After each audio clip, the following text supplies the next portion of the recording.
Uh, Firstly, thank you for inviting me, Pawan, and happy Diwali to all of you.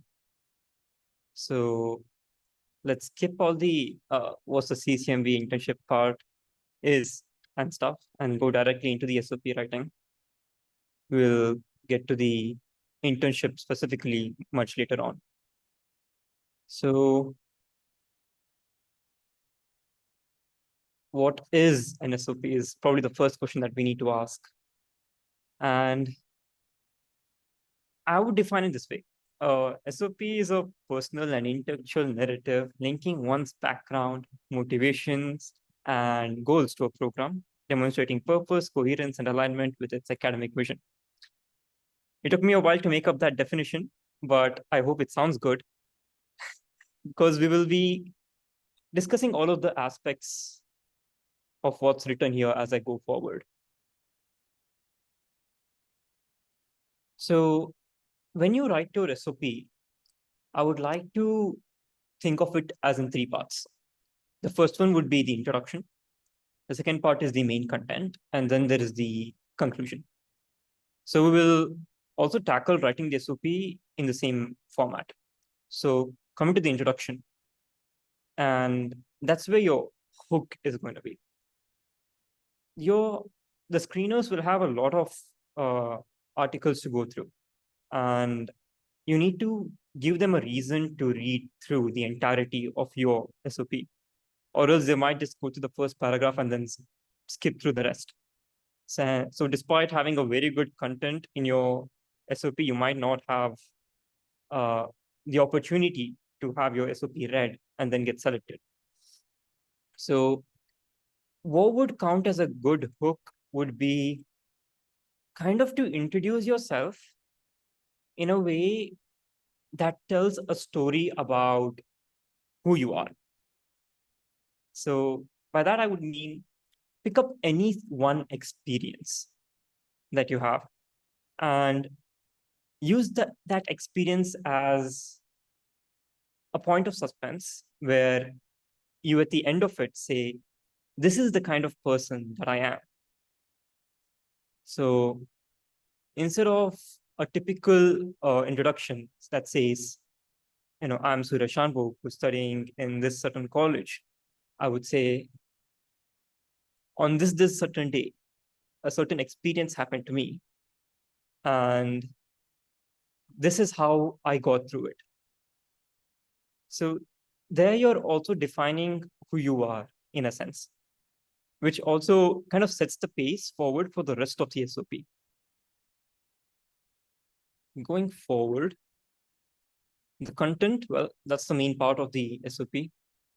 So we'll be discussing a little more here. The first major advice that I would have for anyone is to not make your SOP cliche. Ground them in reality, okay? So something like, I decided to get into research because I wanted to find a cure for grandma's disease.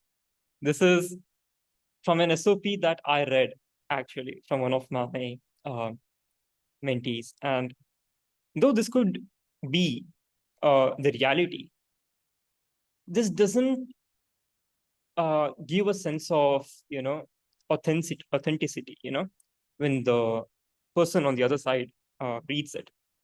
So something along these lines would also be, from the time I was a child, I always knew that this is what I wanted to do. That's something that I've seen a lot of people write. So avoid these kind of very cliched, reasons for why you want to do what you want to do. Instead, use multiple experiences that have shaped your path.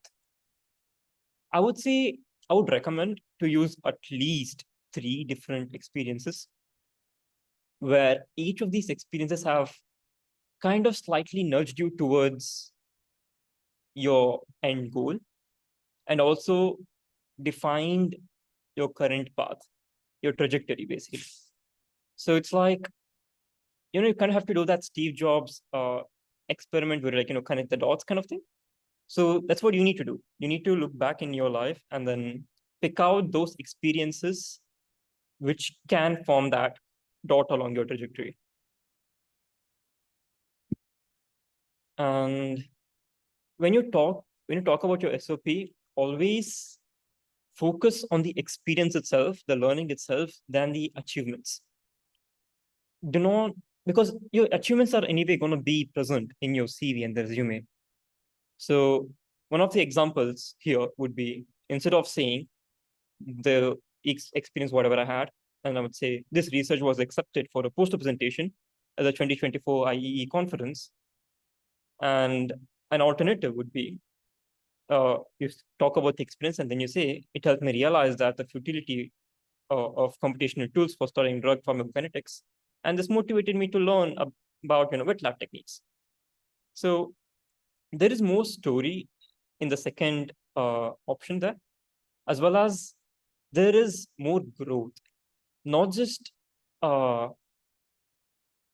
in you as a person, but also as you professionally, So it kind of shows that, okay, this person is also introspective, which is, I think, a very important skill to have when you're, writing a good SOP. Going ahead,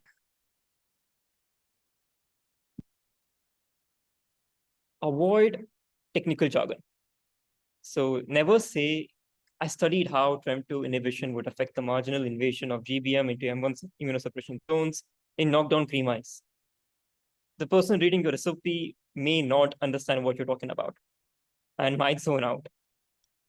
So, and also, do not make it very vague. Do not say, the experience helped me realize I love research. Why? That's the question. Studying at my college helped me understand the importance of connecting clinical medicine to laboratory science. How? So whenever you write your SOP, make sure you're always on that middle line. Never too technical or never too vague.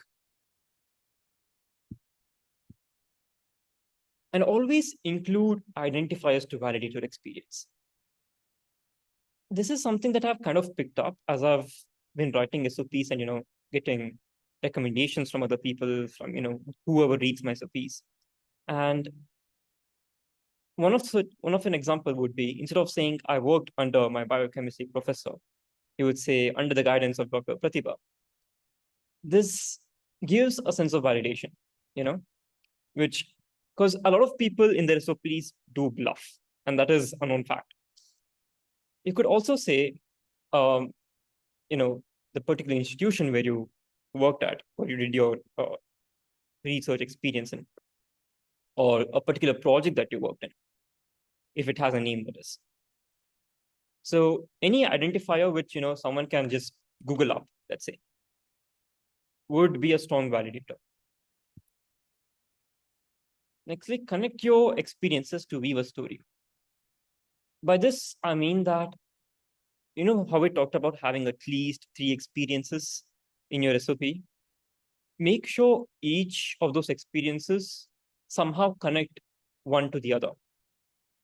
So they shouldn't be isolated experience, but one experience should kind of lead to you choosing to have the other experience. Okay, and the other one should kind of feed into the next. I understand that it might not always be the case in real life, but if you can write it in this way, I think it gives, a sense of proactive, okay, let me put this way. It gives them a sense that you are actively trying to find opportunities to help you accomplish your goals. If I had one experience, for example, I would say, I did a computational thing and I realized computational thing does not help a lot, and I wanted to do something wet lab. So I applied to a wet lab project. So though these two things might not have been connected in real life, connecting them this way gives them a illusion that you have some sense of purpose. Make your SOP unique to you. And this is extremely important. And how would you say whether this SOP is unique to you? Or the way you judge that is through if anyone else among your friends, let's say, could write the exact same SOP that you did, and all of the experiences, if they were true, kind of match up. Then that means that your SOP is not unique to you specifically.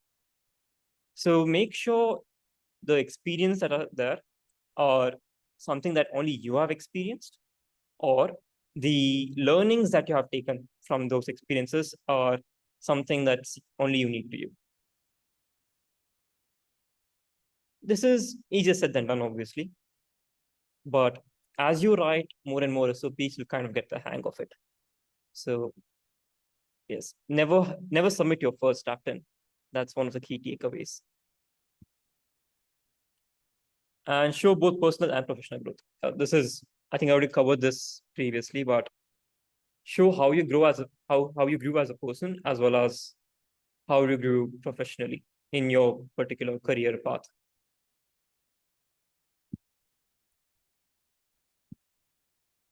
So the conclusion statements, that is going to be your final paragraph, would be number one, why should the program accept you? So give them any number of reasons that you can find, but make sure you can justify that as well. How will the program help you in your short-term and long-term goals?